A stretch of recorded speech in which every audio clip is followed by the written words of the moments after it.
Hello and welcome back to Foundational Reading for Families, Session 7. This is our last session that's going to be focusing on phonics and correct sound production. To start, let's go ahead and finish the sounds that are introduced in our Sound Sensible program. The cards I'm going to show you today are slightly different. I wanted to show you phonogram cards that also included pictures and illustrations. Some researchers kind of differ on their feelings of using a picture in conjunction with the letters and the sounds. The reason behind that is it can help be an anchor in your child's mind. They can also start to over-rely on that. So using picture keyword cards for phoneme and grapheme relationships early on with your child is definitely advisable. Using them with older students is perhaps not as useful. U, as in up.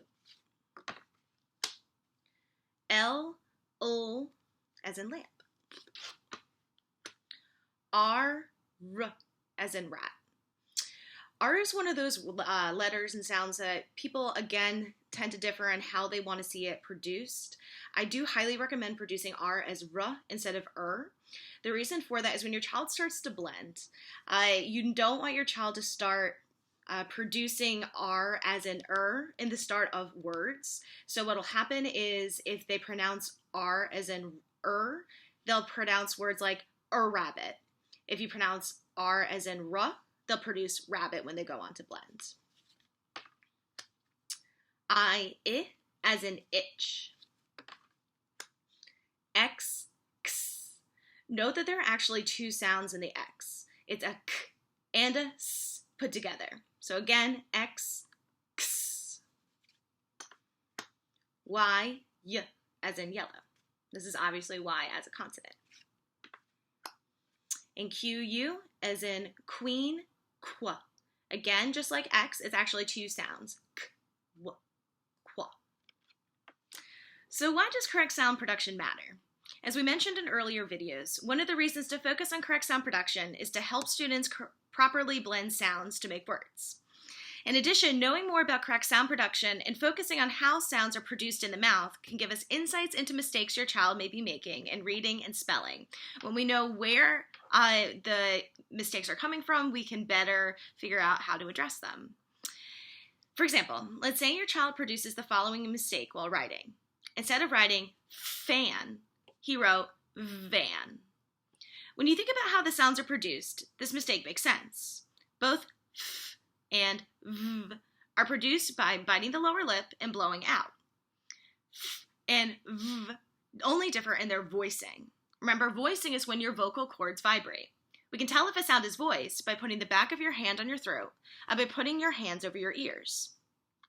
If your child frequently makes mistakes with f and v, or any other two similar sounds, doing activities like feeling for voicing, looking for a mirror, or feeling the difference in the mouth with your hands can help her differentiate the sounds.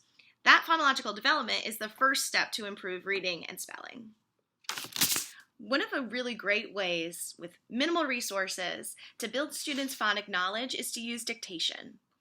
When working with dictation, you can either use lined paper, whiteboards with lines.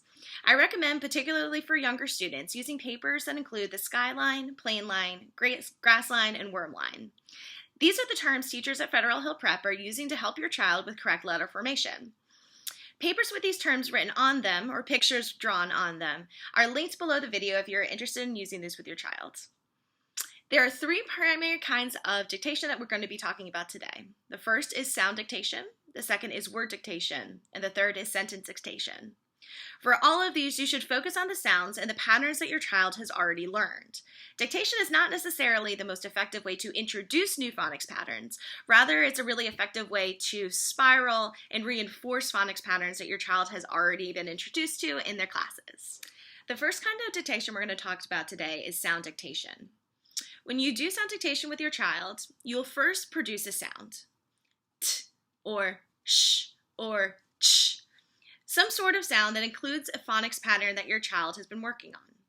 Your child then repeats the sound out loud. This is really important. You want your child to get that sound into their phonological processor, or the processor that is involved with sounds.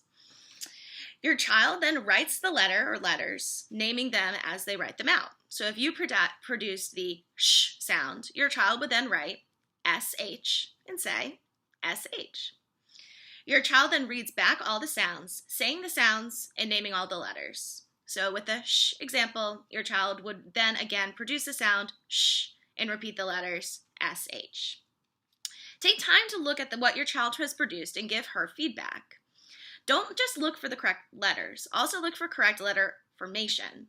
For example, a T should go all the way up to the skyline, all the way down to the grass line, and have a line across on the plane line. A second kind of dictation you can work on with your child is word dictation. Similar to sound dictation, you provide the word for your child. Your child then taps out the phonemes or the sounds in the word.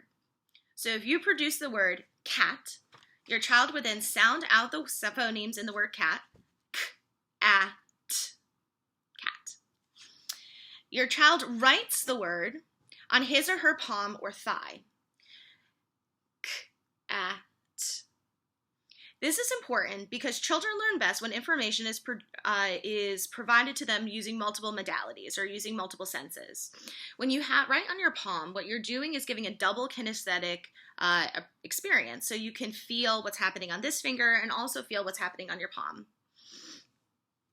Once your child has written on his or her thigh or palm, your child writes the word on paper. So your child would take the dictation paper and literally write out C-A-T. Your child sounds out the word slowly, so k, a, t, then quickly blends them together, cat. Then you go through, again, giving feedback to your child, making corrections. When you make a correction, I highly recommend that you bracket an incorrect word and then write the correct word above versus erasing. What this allows you to do is see the pattern of error that your child is making so that you better know how to address those issues. The last kind of dictation is sentence dictation. When you do sentence dictation, again, try to make sure that the words you're including are using the phonics patterns that your child has already been introduced to. You say the sentence, your child then repeats the sentence back to you, your child counts the number of words in each sentence, your child then draws lines to represent each word while saying the sentence again, so they'll draw lines on paper, your child writes down the words in the sentence, and then again, you give feedback and make corrections by bracketing the incorrect word and writing the correct word above.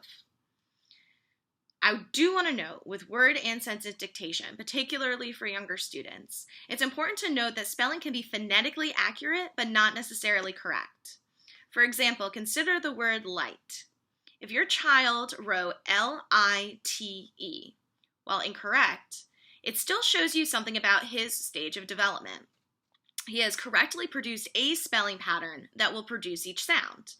In other words, he knows about the magic E, which makes the other vowel say its name, the I. You may have also heard this referred to as inventive spellings, and this is an integral part of students' reading and writing development. As your child continues to learn about derivational roots and continues to encounter more irregular spellings, you'll see a shift from phonetically correct spellings to fully accurate spellings. While you should still take opportunities to talk with your child about mistakes that he or she may be making during word and sentence dictation, it's important to also give feedback, give encouragement, and to note that there is positive development in phonetically correct spellings, even if they're not necessarily fully accurate.